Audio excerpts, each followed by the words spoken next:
Welcome to Washington Legal Foundation and TechFreedom's Tech in the Courts program. My name is Glenn Lambie. I am the Executive Director and Vice President for Legal Studies here at the Foundation. This is the 12th program that we've done with our friends at TechFreedom, and we're just thrilled to be able to continue this process. We've been pleased to have two of our speakers participate in one of these programs with us in the past, and happy to have a new speaker as our third one. I will introduce our speakers after talking a little bit about the subject. So what we're going to talk about today is the federal government's approach to AI preemption. So the way that we see it, it looks to be undertaking a notable shift with some momentum moving from the executive branch actions, such as President Trump's December executive order, to congressional initiatives like the National AI Legislative Framework. That's one of the things we're going to ask our panel. Do they agree with that? And if so, what are the potential implications and what's the sort of future of AI oversight at the federal level? So let me introduce our panelists. First, Neil Chilson, who is the head of AI policy at the Abundance Institute. He's a lawyer, computer scientist, author of the book Getting Out of Control, Emergent Leadership in a Complex World, which is really a fantastic read. Definitely recommend that to everyone. He has served as chief technologist at the Federal Trade Commission and as an attorney advisor to acting FTC chairman Maureen Olhausen. Jennifer Huddleston is Senior Fellow of Technology Policy at the Cato Institute. Her research focuses on the intersection of emerging technology and law, with a particular interest in the interactions between technology and the administrative state. Jennifer's work covers topics including antitrust, online speech, content moderation, and data privacy. And third, Andy Jung serves as the Associate Counsel at TechFreedom. Previously, Andy started as an intern at TechFreedom while he was at the George Mason Antonin Scalia School of Law, where he graduated in 2021. Prior to law school, he worked for some software as a service startup companies in Palo Alto and Los Angeles, where he became interested in legal issues like privacy and online speech. So I guess we'll start with that question. Do you agree with our thesis here today that the federal government's approach to AI preemption is undergoing a notable shift from executive branch to congressional initiatives, and why, and if not, why not? And we'll start with Neil, and then we'll have Jennifer and Andy weigh in on that. Well, thanks so much for having me. It's great to be here with friends and organizations that I admire and have worked with a lot in the past. So it's great to be here. Just from a legal standpoint, preemption is something that has to be done by Congress. The emphasis, I think, of activity has shifted to Congress overall on AI policy.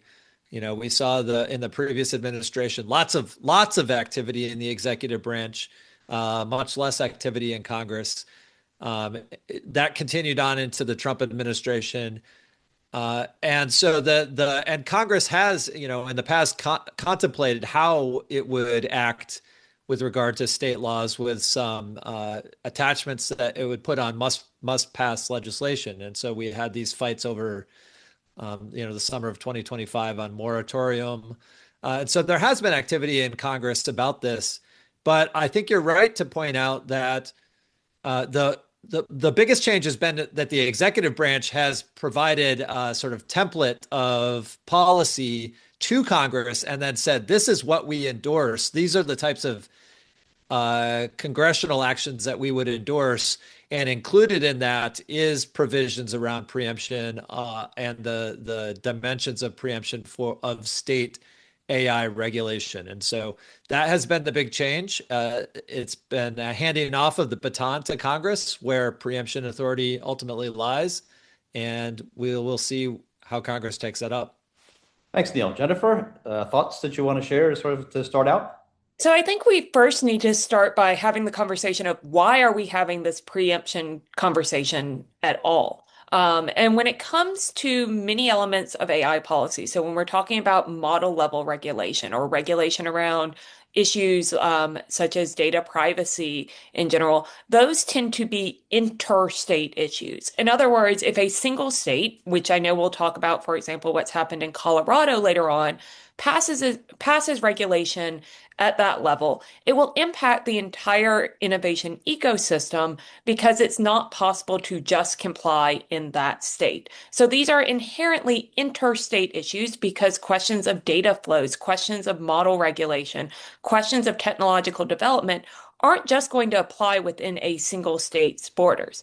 Where the states may be able to consider policy in the future are things that are intrastate issues. So, what are those things that are within a state's own borders? Things like law enforcement use of artificial intelligence. While there certainly should be conversations at a federal level around federal law enforcement and some of these things, there are also uniquely intrastate issues. And this is where this dynamic has really started to come to the attention on the federal level. Because we've had over 1,000 bills introduced at a state level that range in the nature of those AI bills, and because we have had laws, notably Colorado, that have been signed into law now, there is this concern that we could see a patchwork that could disrupt this innovation at a time that's very critical to its development and very critical to the global competitiveness of the American AI ecosystem. So, as Neil noted, we've seen this debate about preemption several times now in Congress and about the exact nature of the length of that potential preemption and moratorium on state AI policy. But one of the other interesting things that we saw was in the December executive order, we also saw the Trump administration looking at how the Department of Justice might get involved. What are some of those ways that the existing elements that and authorities that the executive has in enforcing things like the Dormant Commerce Clause or other things that have long been used when there is a constitutional framework that puts something out of the state's reach due to this interstate impact that could potentially allow the federal government to challenge these extraterritorial impacts of some of these state laws. Thank you, Jennifer. Andy? Yeah, I think I do agree with the thesis that there's been an overall shift towards Congress. And I agree with Neil's point, first of all, that this is a necessary shift. Congress is the branch of government with the authority to preempt state laws, rather than the executive branch being a little bit limited in what it can do. And I also think the shift makes sense politically. The AI preemption is unfortunately, or I guess fortunately, depending on what side you're coming at it from, it's not very popular politically. So I think in addition to the separation of powers constitutional strategy, I think it makes sense politically for the executive branch to be pushing this towards Congress, for them to be responsible for and maybe getting some backlash for having this conversation, whereas the executive branch has been sort of getting most of the backlash from leading the charge on preemption so far. And I think it's a great point too that we might see a third shift, or maybe in the early stages of a third shift towards the judicial branch getting involved as well with bringing lawsuits to preempt state laws. So all three branches are involved, but I think right now the spotlight's on Congress. So let's talk a little bit about the executive order that the president had back in December, kind of what kind of agency actions have been outlined. So Jennifer already mentioned the work of the Justice Department. In Section 3 of the executive order, DOJ was directed to create a AI litigation task force to challenge state AI laws that are inconsistent with policy set in Section 2 of the order, including grounds that such laws unconstitutionally regulate interstate commerce, are preempted by existing federal regulations, or otherwise unlawful in the Attorney General's judgment. So they established that AI task force on January 9th. And then on April 24th, the task force intervened in XAI's lawsuit against Colorado, supporting XAI's lawsuit to block SB 24-205. So Jennifer, what does that law do in Colorado? So as was mentioned, Colorado became the first state to pass this very significant law that would regulate models on the grounds of anti-discrimination. And that's one of the things that we're seeing being challenged in this XAI case is this question of, does this law in requiring this anti-discrimination standard actually compel the speech of not an AI system per se in the sense of what does the chatbot say, but in regards to the company or the human developers of that product in terms of how they choose to develop their particular product. So in other words, when you are designing an AI system, you're going to have to make a lot of design choices. How will it respond to, my favorite go-to example is the basic question of, is Santa Claus real? What you expect your AI system to respond to this question that would probably have many different answers. I know Neil has young children, and I have a feeling if he was asked that question, it would depend on which child was asking him and when. AI systems and AI developers have to make those similar decisions. And so one of the questions in this Colorado law is this core free speech question of, are these type of model level regulations actually regulating the AI developer's right to speech? And this comes into play in some of the other situations we've seen come up recently, such as the Anthropic Department of War issue.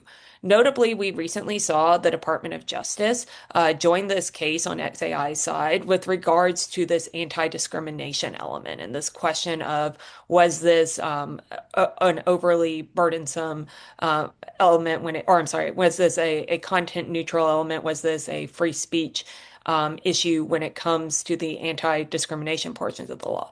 The other part of this is, again, that kind of dormant commerce clause, interstate commerce element of these laws. One of the things XAI argues is that it's not possible to just comply with the Colorado law in Colorado.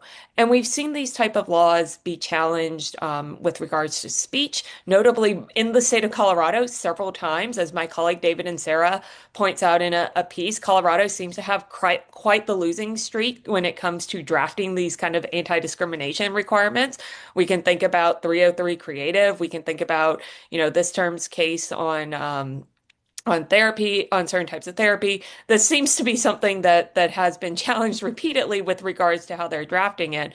But beyond that, this is also going to be the first case to really tee up this question of potentially the interstate impacts of these state laws. Because if your model is required to be developed to only give or not give certain answers, it's not possible to do that just within the state of Colorado. That's something that impacts your model more broadly, or at least that's what XAI is notably arguing in this case. So what's the special significance of the US government getting involved, like in terms of how that ruling is going to be perceived? Does it significantly more force, does that have more force for that reason than if it was just XAI pursuing it, you think? So I think even before the U.S. government got involved, this is certainly a case that if you have been following what either the online speech development or the AI development in general, that you should certainly be watching. One of the things I've alluded to in some of my writings on the case is, in some ways, this is AI policy's Stratton-Oakmont v. Prodigy case. This is really that first case where we're seeing these underlying core competencies around things like interstate commerce, around things like free speech, applied in the AI era. And if you know your internet speech history, you know that the fact that the court ruled against Prodigy in the Stratton-Oakmont case is what ultimately led to the need for Section 230. Additionally, though, what we're seeing now is this question of, can the courts handle it in looking at these existing internet laws, or can the courts handle it looking at these key frameworks? Or is this a case where, again, we're going to need some sort of clarity to ensure that this type of speech or innovation doesn't get stifled due to a potential single bad ruling? And I think Neil had something he wanted to add on the case as well. Yeah, just really quickly, the federal government filed, and very quickly the state and XAI entered an agreement to sort of stay the proceedings until the law came into effect and all the rulemakings related to the law came into effect, or, and this is the key point here, any subsequent replacing law came into effect and those rules also were implemented. I say that last part is key because Colorado's legislature has passed a replacing law that is quite different than the existing law that XAI sued under, and which may, unfortunately, if you're a law nerd who wants to see these questions answered, it may moot some of the questions that are raised in DOJ and XAI's complaint. And so we will see how that shakes out. I think we won't really know the resolution. That law that has been passed by the legislature, but not yet signed by the governor, as far as I know, doesn't go into effect until the end of 2027, I think, or maybe the beginning of 2027. I should review that. But so we do have a little while before we find out exactly where this litigation lands. But the key principles and the questions that Jennifer has been talking about are still important. They're still open. And I think we will see a lot of challenges based on them in the future.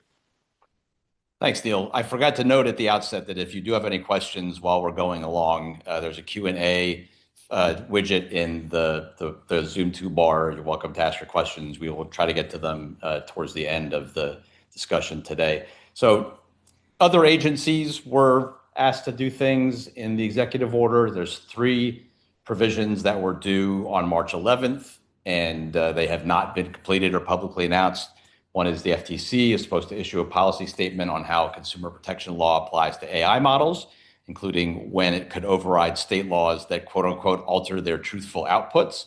Commerce Department is supposed to review and publish an evaluation of state AI laws and flag so-called onerous ones that conflict with federal policy and send that to the Justice Department's AI litigation task force.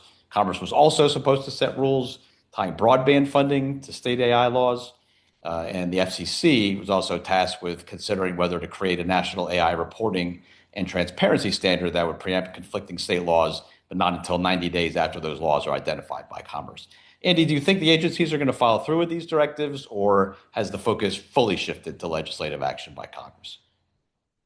So my short answer is that yes, I think the agencies will mostly follow through, although I really don't have a sense of what the timeline will be. My estimates here are really just my best guesses, and I was surprised to see the deadlines get missed in the first place. Although, hindsight 2020 and retrospect, they're really tight deadlines on some pretty complicated questions for these agencies. So again, just my best guesses, but I think that the FTC policy statement will be the first to come out of these sort of late actions. Just a couple weeks ago, there was a quote in an article from the FTC saying it's coming soon. So I will take their word for it that that policy statement will come soon. And I think next up will be the Commerce Department's evaluation of onerous state AI laws. And if I had to guess, I would think that I would guess that that was held up for sort of a couple reasons. First of all, as Jennifer was saying, just the sheer number of state AI laws. There have been over 1,000 introduced just this year. So, and they're more being introduced on a daily or weekly basis. And so I think it's been difficult for Commerce just to keep up, to get a lay of the land. And I think that the second holdup is just the difficulty of defining what onerous means. What is the criteria to evaluate when a state AI law is onerous? And how will that, in addition to what criteria can we use that could potentially would hold up in court and not get struck down? And lastly, I think this list needs to pass the smell test. I'm speculating, but there might be some pressure or an urge to politicize the process, politicize the list, and go after blue state laws in particular, or go after laws that were passed by lawmakers in states or state lawmakers who have been critical of the administration. And then there's also probably an earnest effort to actually make this about innovation and to target onerous laws. And so that conflict might be mucking up the process. But overall, I think it's a lot for Commerce to get its arms around. I sympathize with them. I wouldn't want to be in their position of having to do this within 90 days. And then that there's also a few things that hinge on Commerce putting out that list of onerous laws. So once they do that, then Commerce can move on to its policy notice on broadband funding, which I think they will do. And lastly, the FCC is also waiting for Commerce to publish its list of onerous state AI laws. And once it does so, then the FCC will have 90 days to determine whether it should initiate a proceeding, basically a rulemaking, to pass AI disclosure and transparency requirements. The executive order says the FCC should determine whether to go ahead and pass these sorts of requirements. This is the one agency action where I'm not sure the FCC will follow through. I think they will start a proceeding to determine whether to pass these sorts of requirements, but I don't know. I don't think the FCC will actually end up passing these disclosure requirements for AI companies for a couple of reasons, more of which I can talk about a little later. But they generally lack the authority to regulate AI in that way. And that might be their answer to determining whether they're going to do this or not. So Neil, the term onerous, as Andy noted, can be manipulated and used for certain purposes. What if you were put in charge of what is onerous, what would be some of your standards of what is considered onerous, and are there any laws at the state level that you think should make the list for those reasons? Well, I think there's, onerous, I think can be measured a bunch of different ways. Often we think about it in compliance cost. We might want to think about it in the effect on innovation. And some of those can be proxied by how many entities does it apply to? How big are the entities that it applies to? Where in the AI stack do they sit?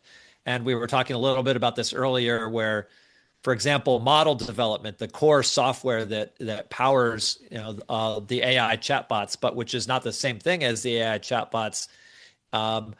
That's very expensive to develop. No company is going to develop that for specific states, and so that type of requirement can be very onerous when you're talking about billions and billions of dollars to be able to comply, especially if two states might have conflicting requirements in that space.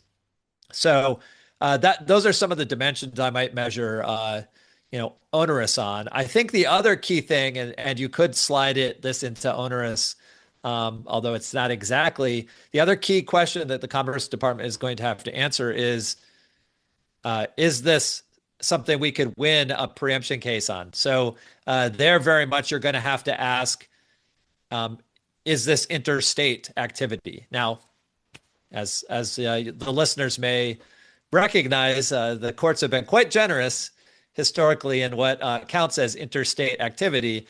And so that may not be a barrier, but I think this administration and this court are starting to be a little more skeptical about what counts as interstate. And so I think that they would want to bring a case where we have the clearest versions of that. And like I already said, I think the clearest versions of that in states are state laws that regulate model development. Colorado's law is a good example. We now have a bill in Connecticut that I think is another good example.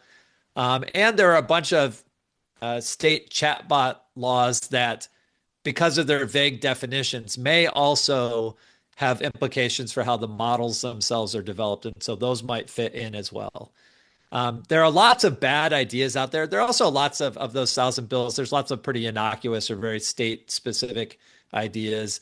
I think the Commerce Department can ignore those, a bunch of those, but the big ones are going to be the ones that affect model developers and the ones that affect clearly interstate activity that fits maybe the older, clearest definitions of what interstate are.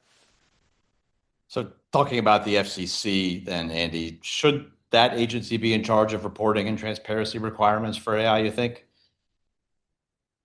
So first of all, I think reporting and disclosure requirements for AI models are a good policy idea. I support them generally speaking.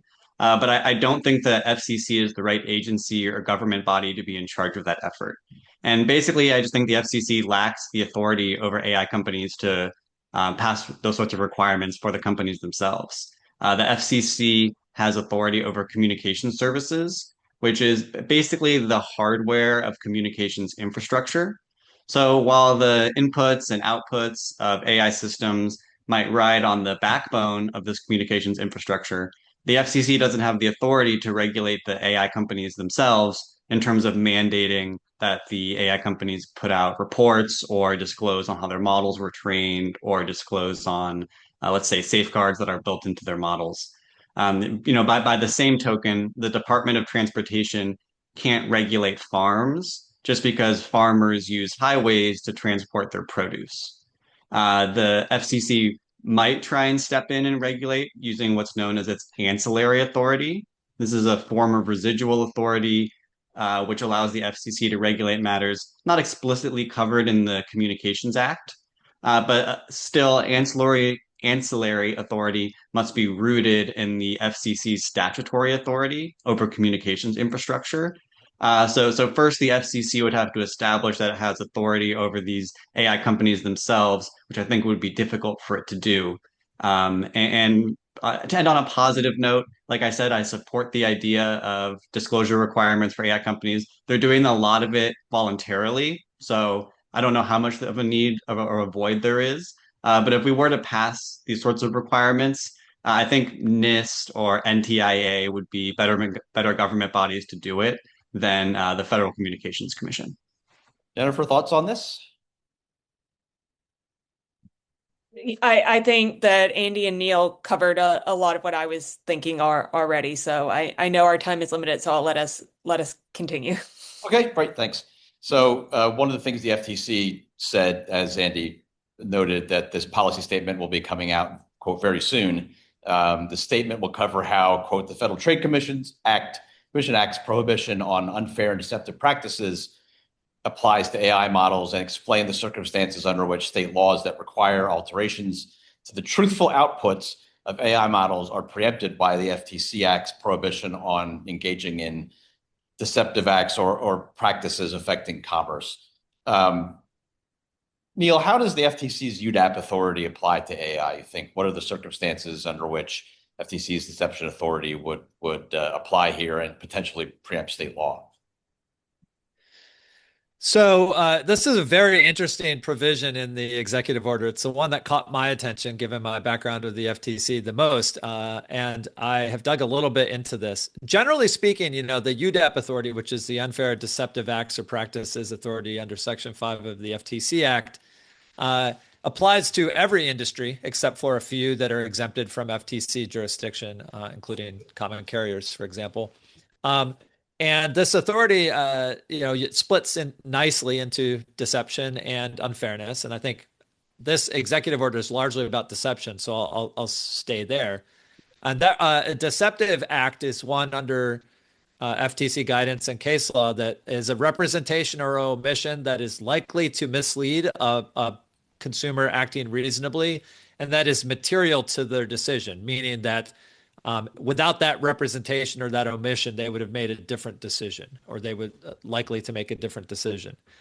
So this very clearly applies to commercial entities. So if you make claims about your artificial intelligence product and it doesn't meet those claims and people had pay you money kind of on reliance of those claims, the FTC can bring actions. And in fact, the FTC has brought some actions in this space, suing companies that have made unsubstantiated claims for their products or deceptive claims for their products. Now, the executive order suggests that the UDAP authority could apply to state requirements. And so state laws that require a company to say X, Y, or Z about their products or the outputs of their products, for example, that would be considered deceptive. And so I think the FTC could write a policy statement. I should say, I have never seen a case. I cannot find a case where the FTC sued a state saying that their law is preempted by Section 5 because it requires a company to say something deceptive. In theory or in law, that is conflict preemption. If the state requires a company to lie and the federal government says you're not allowed to lie, there are some other things that probably apply there as well, but yes, Section 5 probably preempts it. But I've never seen it happen. So that would be very interesting. It would be a very interesting case. And I think that the guidance that comes out of the FTC can just do a very straightforward walkthrough of what that would mean. But I think they would have to apply all the elements. And so some of this would mean that it would be legally impossible. One of the requirements I would suggest that they have in any executive or any sort of directive on this would be that it be actually legally impossible for the company to comply with both the state's, speech requirement or whatever it is, and truthful, statements that would meet the FTC Act. And I think that's probably a very, very narrow slice of state requirements or state laws that might do something like that. In fact, if you could add a caveat to your disclosure, say it's a state required disclosure, it actually requires you to say something that's not quite true. But you can say that, hey, California required that I say this. Then the question really becomes, well, is this statement misleading to any consumer? Are they relying on it? Is it material? And so I'll be very curious to see the policy statement that might come out of the FTC. I think they can clearly write one. I don't know what effect it will have on state laws, but it will be interesting to see.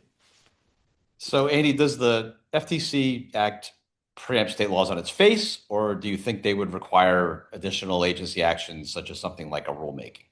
And what's the likelihood of that?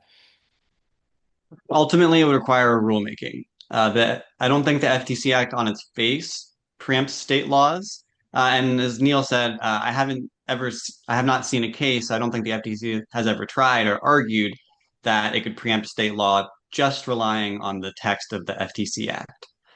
So just quickly, there are basically three forms of preemption the FTC could rely on here: express preemption, field preemption, and conflict preemption. And I agree with Neil that conflict preemption is really the sweet spot that the FTC wants to focus on here. The FTC Act does not have explicit language preempting state laws, so that's out. And also, the FTC Act does not, quote unquote, occupy the entire field of consumer protection law. Every state has its own consumer protection law, and the FTC frequently collaborates with state AGs to enforce federal and state consumer protection law. So that really only leaves conflict preemption. As Neil said, conflict preemption applies if it's impossible to comply with both the federal law and the state law. And I think it's unlikely that the FTC Act alone could support conflict preemption. First of all, the Supreme Court applies what's known as a presumption against preemption, under which federal law does not supersede state law unless it was the clear and manifest purpose of Congress. I don't think that's the case, or there's a strong argument that that's the case for the FTC Act.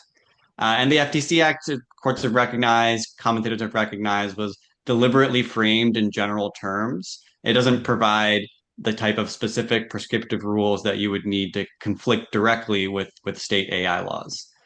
So I think the FTC, if it wants to use conflict preemption, would have to pass a rule or various rules, and those rules would have to directly conflict with specific state laws that it's trying to preempt. It would have to be impossible to comply with both. And I think that would be a lengthy process. The FTC would have to comply with the Administrative Procedure Act. It would also have to comply with its heightened rulemaking procedures under the Magnuson-Moss Act. So if we are going to see the FTC preempt state AI laws, I think it'll take a rulemaking, and I think it'll take probably a year at least. If I could just add, I think when we're talking about agencies and AI, we want to distinguish between two things. And I think Neil and Andy did a good job mentioning this. One is, where does AI fall under an agency's existing authorities? In other words, if it is about the deception of the promises of what an AI is or isn't capable of doing, that is in line with existing deception authorities. Versus, when are we seeing perhaps a concern about an agency trying to claim authority over AI more generally, or model level regulation, things like that, without a direct grant from Congress? So there are places, whether it's the FTC and Deception Authority, or even something like the Department of Transportation and some of what it has done on autonomous vehicles, where it is clearly within an agency's existing authority. You're just adjusting your rules to a new technology to clarify where existing rules may or may not apply. Hopefully, that's also done with an eye to are these rules still needed in this technological era? But that's distinct from some of what I think are very legitimate concerns around, could an agency rush to try and claim authority over AI, become an AI regulator much more broadly, that would result in very significant impacts both on innovation and potentially on broader aspects of the economy. Thanks, Jennifer. So let's move into the White House's national policy framework for AI, the legislative recommendations. So are there specific aspects of this AI legislative framework that are more important or more time sensitive than others, Neil? Can you talk a little bit about that? So the framework, for those who haven't looked at it, is 4 pages, bullet points, 7 sections that cover that basically is I call it sort of a bid sheet from the White House. Like, these are the principles that we think we could support in congressional action. And if you read through that document, despite it being very short, each of the bullets tee up to active legislative debates in Congress. And so in some ways, the White House is weighing into those debates and saying, for each of those bullet points, here's what we support, here's what we don't support. I think that's very useful to Congress moving ahead. I think they had been waiting for some signal, essentially, about where the White House came down on various issues. Now, when you say important or time sensitive, it kind of depends on important for what. From my perspective, like, important for continued AI development, there are some sections that are really important there. And the main one is, the section that talks about the relationship between the federal government in this space and the states.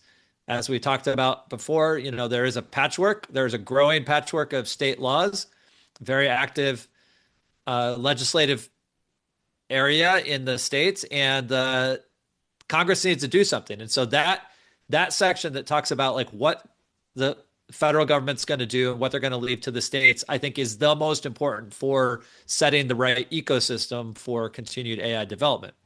If you're talking about what is the most politically important, like what is the most likely to get something to move here, I think we have to look at the section on kids. And I think increasingly, although it's not a big part of this framework, I think in part because other things it was in a different time, just a few months ago, the cybersecurity concerns that have been raised and the national security concerns, and I think we'll talk a little bit more about those. So I would say those two areas on the substance seem to be the ones that Congress wants. Those are sort of the blockers to getting anything else done. And I think that those will be the areas that there will be the most activity as Congress tries to put together some sort of package. That's not to poo-poo the rest of it, right? There's the other sections are about, like, intellectual property. There's sections about workforce. All of those are big issues. And I think the fact that there's so many big issues in this suggests how both challenging it will be for Congress to move something, but also there's a lot of deal making that could happen that might actually end up with something that is tolerable to the industry and hopefully keeps American AI dominance on track. Jennifer, you think there are any policies federally that would be particularly helpful or any that would be especially harmful, maybe unintentionally so? So I think when we're talking about the need for federal policy, as Neil was alluding to, and as even the overlying framework of this panel has alluded to, if we are going to have any conversations around some of these large issues of AI models or anything like that, that does need to happen at a federal level. However, what we ideally want to see is that federal policy also reflects a very light touch approach, and that we're identifying, where is this actually an AI policy question, and where is this an ongoing policy question that perhaps we've been debating for decades. I'm thinking about data privacy when I allude to that. Of a lot of our AI questions are actually data privacy questions that we still have not resolved on that potential federal framework. But I do think there have been some concerning approaches that we've seen as well that could have significant consequences that would shift the US away from that light touch approach that has really allowed innovation to flourish in the past.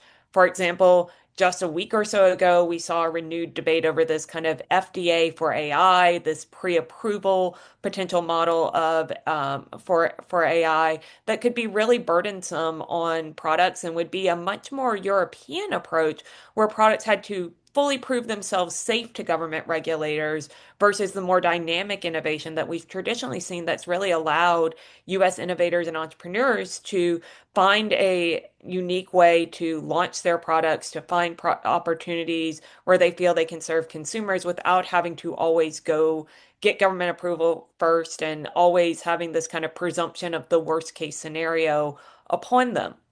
The other thing that I think we've seen a concern about are also the ways that we could see AI policy done that in ways that would insert the government into speech, whether it's things around the regulation of models and how models must or must not respond, as I kind of alluded to with the Colorado law, or even if it's just this idea of the government out of a concern about mis or disinformation via AI declaring itself kind of the arbiter of truth or saying that AI can't be used in certain expressive activities. We've seen this come up a lot, for example, in the elections context at both a state and federal level. But that raises significant free speech and First Amendment concerns if we're having the government be the arbiter of what is and isn't true online versus really teaching perhaps those media literacy skills, coming up with best practices, the way we've seen various, platforms already have ways to identify AI generated content so that there can still be that expressive activity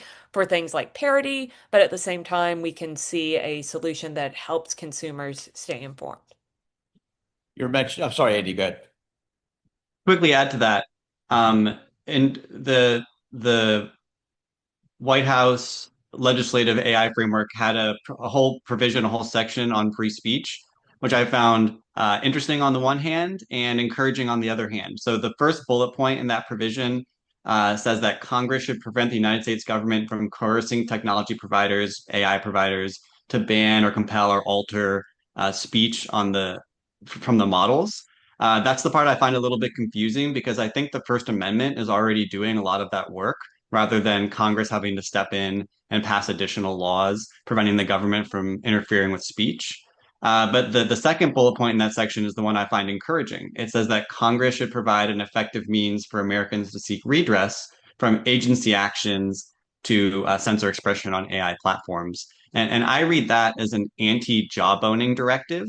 And I think that's something that could get bipartisan support and move through quickly. And I think a lot of people would be happy to see some laws in place to prevent agencies from sort of applying soft pressure or regulation by raised eyebrow when it comes to speech from these AI models. So I was going to ask, sort of pick up on what Jennifer had said about data privacy. That's been languishing for several years over the two issues of private right of action and federal preemption. Is there anything to be learned from that experience so far in terms of Congress pursuing possible legislation that would preempt state laws? And I kind of throw that one out to any of you. This wasn't a question we had talked about previously, but I thought I would throw that in there.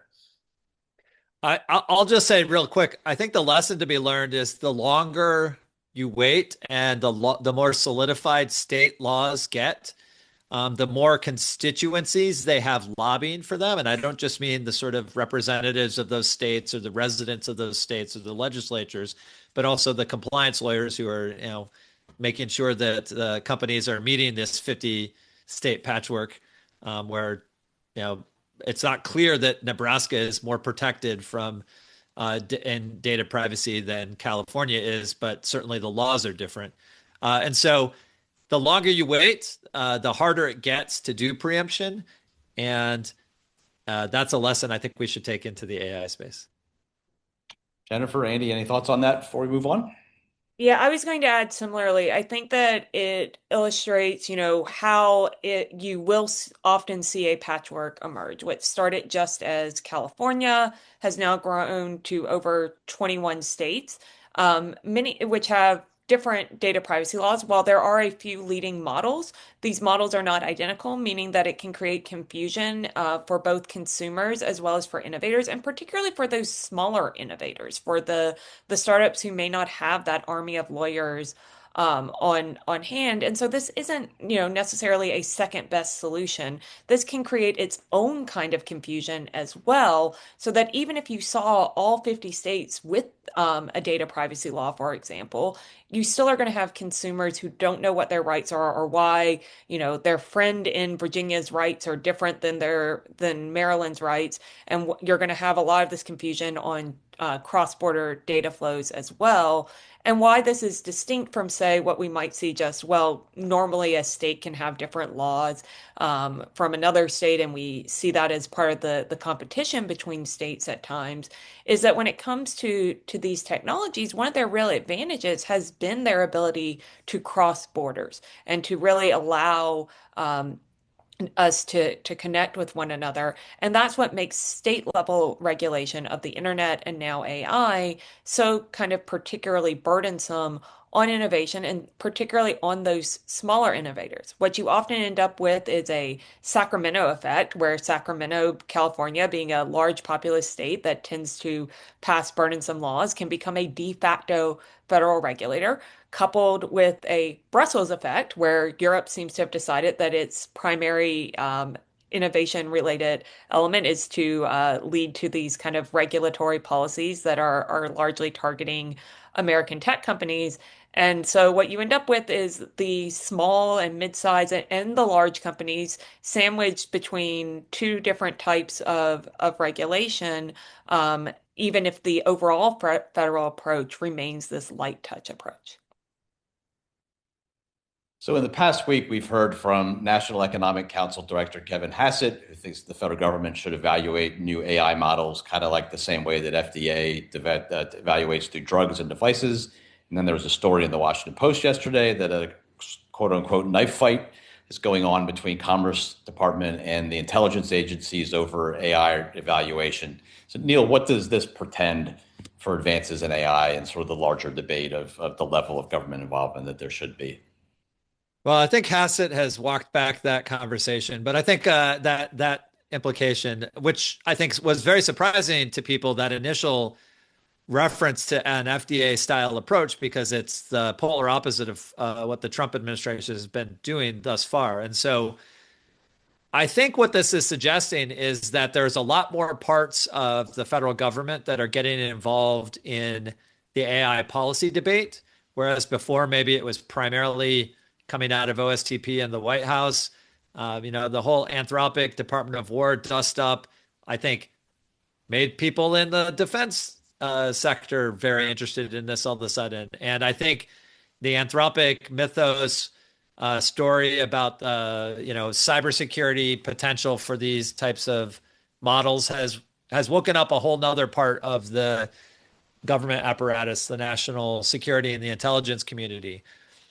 Historically, the intelligence community is the interesting one here, because historically they've had a complicated relationship with emerging technology. In the 1990s, they were the main drivers of the calls for and the implementation of export controls on strong encryption. And had they won that fight, it's hard to imagine that we would be doing as much commercial transactions online as we do now, relying on the strong encryption that keeps our credit card data safe from people who might be watching. And so the intelligence community has a very important voice, I think, in this technology, but their lens is very much about asymmetric advantage over adversaries. It is less focused on the advantage I should say the national security that we gain from having an economy and an innovation environment that are super strong. And so I hope that, I think their voice is stronger in this space than it was, a month ago even. But I hope that this administration continues to consider the full benefits of this technology, that putting a veto point of any kind, whether it's an FDA style or if it's a intelligence community style veto point on these technologies getting out to the people who are going to deploy them in general ways to solve the problems in front of them, that would be a major hindrance to the U.S. maintaining its lead. And I think ultimately it'd be very short-sighted from the national security viewpoint as well. Jennifer, any thoughts on that? Again, as we've talked about, I think one of the reasons that this kind of potential change in approach could be so concerning is that we know from Europe what these type of pre-launch programs can mean for innovation. And while of course there are real risks when it comes to AI safety, we want to be sure that we are not just focusing on kind of a form of safetyism, where safety is the only concern, and that it's until something is proven that nothing could possibly go wrong that we allow innovation to occur, because a lot of innovations and a lot of our daily tasks inherently involve some sort of risk. So when we're looking at where policy might need to step in, we want to be looking at those truly catastrophic risks, those truly societally agreed upon risk, and try and narrowly tailor the policy to those potential risks versus something that would be a much broader application that could require a lot of burdens, not only on large innovators, but also on some of these small, very perhaps niche applications of AI that can be really life-changing for certain groups or certain individuals, but might not get developed if they were facing additional regulatory burdens. So we do have some questions from the audience, and whoever's interested in answering, just please feel free to jump in. The first one is, can you give us an assessment of the prospects as of today that the federal government will adopt a version of New York's RAISE Act and California SB 53, I'm assuming hopefully you know what this is, strengthened to address Mythos-type cyber review disclosures and review? So I'll open that up to whomever would be interested in asking it. So one thing that's very interesting about the executive order that came out in December was there was a leaked version. It's not quite clear how vetted that one was or how much it represented the White House's vision. But that one did specifically mention SB 53 alongside Colorado as the types of laws that were bad. However, the final executive order that came out only had the Colorado law as an example of a bad state law. It did not any longer include SB 53. And so that to me, I think suggested that the White House was thinking through the potential that Congress might want to adopt something that looks like SB 53 at the federal level. And I do think that there is some appetite for that. I think the people who supported SB 53, who are the active supporters of it at the state law and the RAISE Act, similarly, they think of those as starting points. And so I think that they would want something a lot more out of a federal framework. That could throw some wrenches into this, but I do think that there is an appetite to do something that looks similar to SB 53 in Congress, and the devil will be in the details there. But I think I guess to answer Alan's question directly, I think the chances are higher than they were before that executive order came out, and certainly the Mythos stuff has created a lot of appetite for Congress to do something around cybersecurity and AI in this space. If I can hop in on more the Mythos point than these two particular pieces of legislation.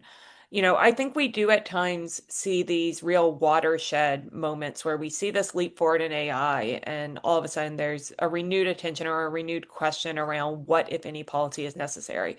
This is certainly something we saw, really kicking off this debate only a few years ago when ChatGPT really became a consumer-facing product, and we saw the rise of these kind of generative AI elements. It's important to note how quickly these technologies move, because, less than a decade ago, there were debates about if GPT-2 was too dangerous to release to the public.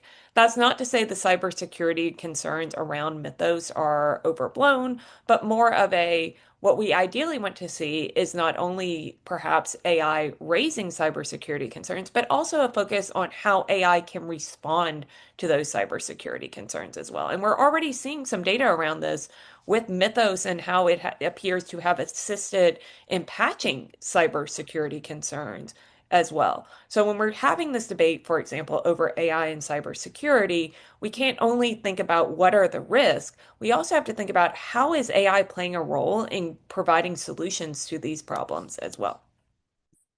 Andy, any thoughts on that? I'll just second what Jen and Neil said. Okay. Another question, is there a meaningful constitutional Commerce Clause distinction between states requiring privacy policy disclosures and compel practices and states doing the same with respect to AI models?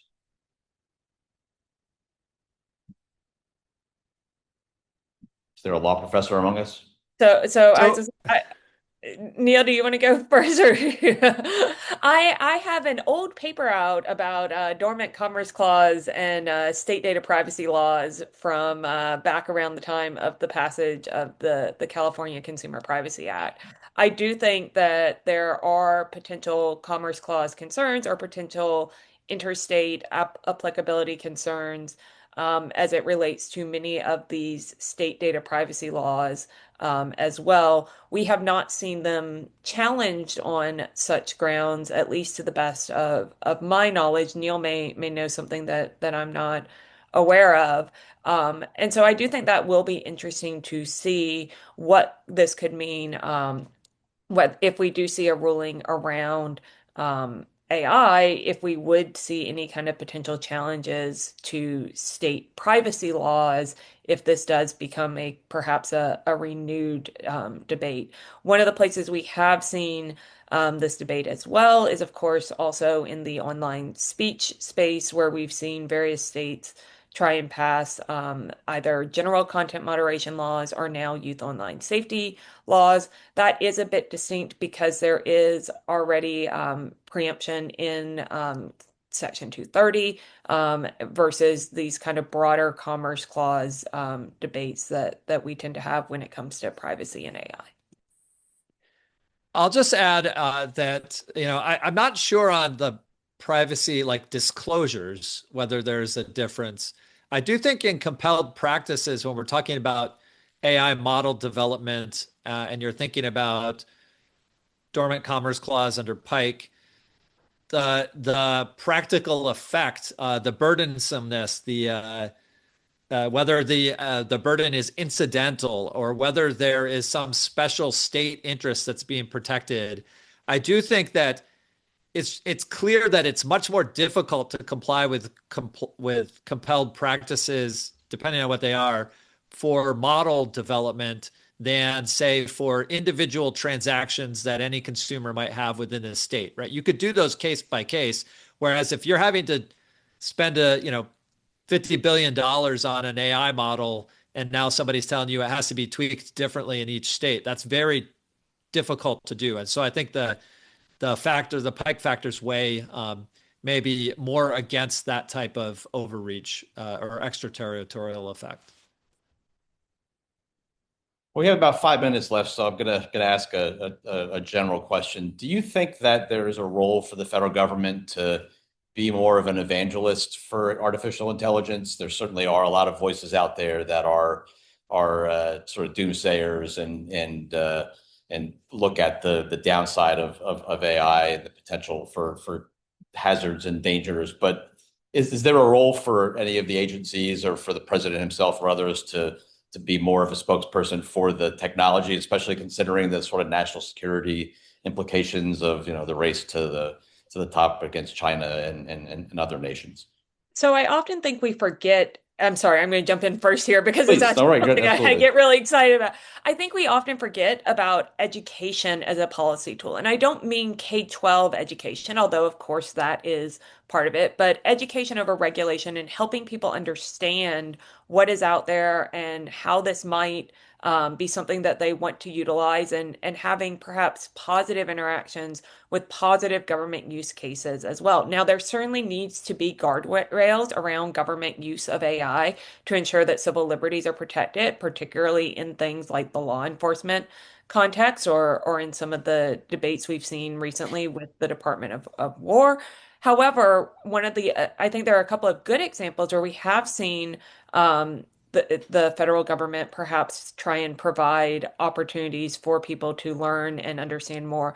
The Department of Labor launched a series of kind of AI tutorials that are free and easy to use. And then we've also seen the Department of Transportation really taking a deep, hard look at their existing laws and at the potential for things like driverless cars to really re-examine, are there places where our existing policy no longer makes sense, and to really be embracing this innovation forward. And a lot of this comments around this approach to policy has focused on why this is, potentially a life-saving technology in the transportation ecosystem, why we want American companies at the forefront of this type of policy. And so I do think that there is a potential opportunity for policymakers, whether it's at a federal level or at a state level. Again, when we were talking about what are some of the intrastate things that can be done, it's also looking at how can states also prepare their own systems for AI, whether it's on a cybersecurity front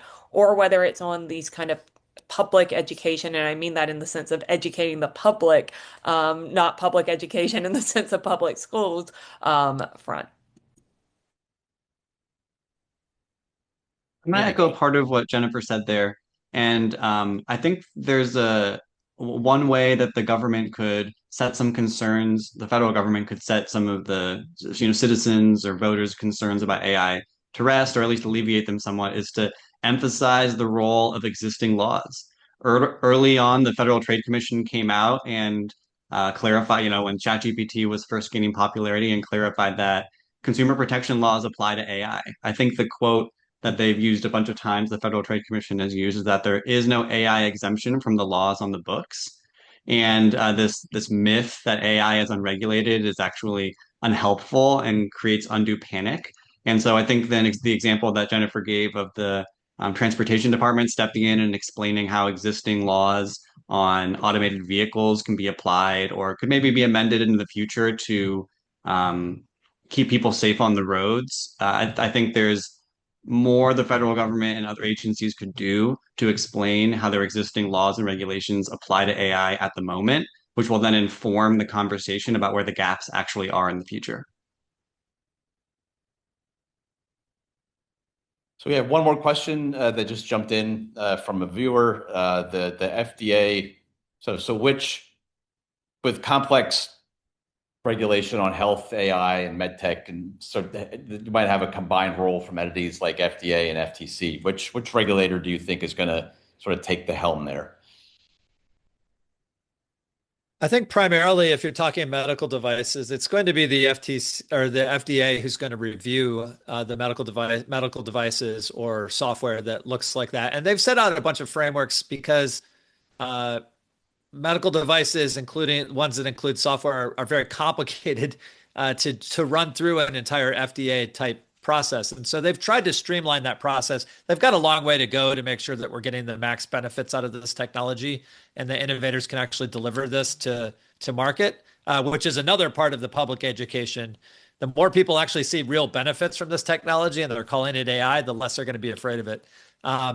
So they'll be the primary lead. The FTC will retain jurisdiction over marketing claims of those types of products, I think, generally speaking, is how it's been split in the past.